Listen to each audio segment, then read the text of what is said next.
Hyderabadi mushroom dum biryani ఎలా చేయాలి చూపిస్తావా? చూపిస్తా. ఉల్లిపాయ ముక్కలు బ్రౌన్ గా వేయించి పెట్టుకున్నాను. నెక్స్ట్ ఏం చేస్తున్నావు? ఒక గ్లాస్ బిర్యానీ రైస్ కి 2 గ్లాసులు వాటర్ పోసాను. 5 లవంగాలు, 2 దాల్చిన చెక్క, 5 ఇలైచి, 2 స్టార్ అనీస్, 2 బే లీఫ్ వేసుకున్నాను. షాగీజీరా తగినంత వేసాను. ఉప్పు తగినంత వేసి కసింగా ఉండేటట్టు కలుపుకున్నాను. ఉప్పు వాటర్ మొత్తం కసింగా ఉండాలి. మనకి 80% రైస్ ఉడకాలి, అప్పుడు ఆపేసుకోవాలి మనం. నెక్స్ట్ ఏం చేస్తావు? నెక్స్ట్ మష్రూమ్ గ్రేవీ తయారు చేశాను. 2 కప్పులు ఆవు పెరుగు, 1 ప్యాకెట్ మష్రూము, ఉప్పు, కారం, అల్లం వెల్లుల్లి, పచ్చిమిర్చి పేస్టు, పుదీనా ఇవన్నీ కలిపేసి పెట్టుకున్నాను. ఇందులో లేయర్స్గా వేసుకోవాలి. దీంట్లో పరచాలి చుట్టూ.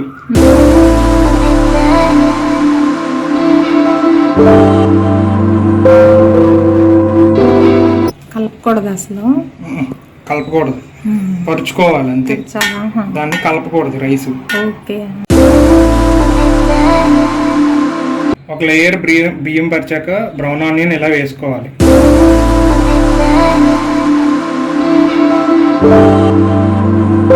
అవేంటి? బ్రౌన్ ఆనియన్ పైన ఒక లేయర్లో ఇలా స్ప్రింకిల్ చేసుకోవాలి. నెక్స్ట్ ఈ లేయర్ పైన నెయ్యి వేసుకోవాలి. ఓకే. నెయ్యి అండ్ పుదీనా.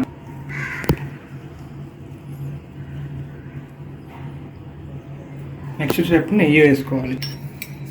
ఇప్పుడు లాస్ట్ లేయర్లో నెయ్యి వేస్తున్నాను. నెయ్యి వేసుకుంటే మనకి టేస్ట్ ఎన్హాన్స్ అవుతుంది.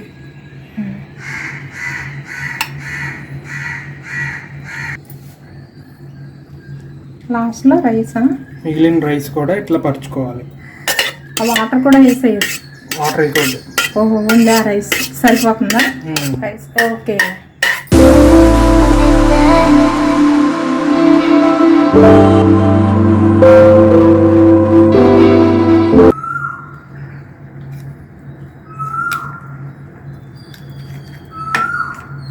ఇలా మొక్కకూడదు.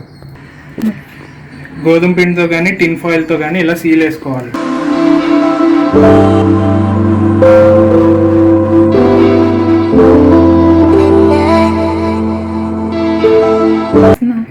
ఇది వేస్తున్నాను. టిన్ ఫాయిల్ మన దగ్గర దొరకలేదు, అందుకని మనం గోధుమ పిండి వేసుకుంటున్నాం. ఇప్పుడు పొయ్యి వెలిగించుకోవాలి. 5 minutes హైలో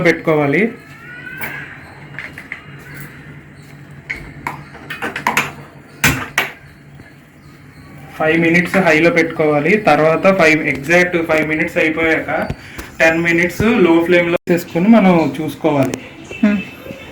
గోధుమ పిండి ఆయిల్ ఇలా కలిపింది మనం ఓడి తీసేసుకుని మూత తీసుకుని మన బిర్యానీ ఎలా వచ్చిందో చెక్ చేసుకోవాలి. గోధుమ పిండి ఆయిల్ని ఇలా తీసుకుని కోటి తీసేసుకుని ఇంకా మనం బిర్యానీ ఎలా ఉందో చెక్ చేసుకోవాలి.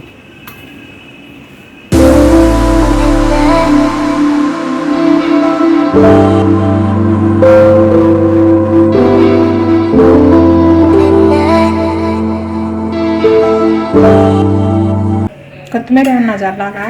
ఏం అవసరం లేదు. ఓకే. మంచి కలర్ వచ్చింది. ఎమ్మి హైదరాబాదీ మష్రూమ్ దమ్ బిర్యానీ రెడీ అయిపోయింది. టేస్ట్ చూద్దాం.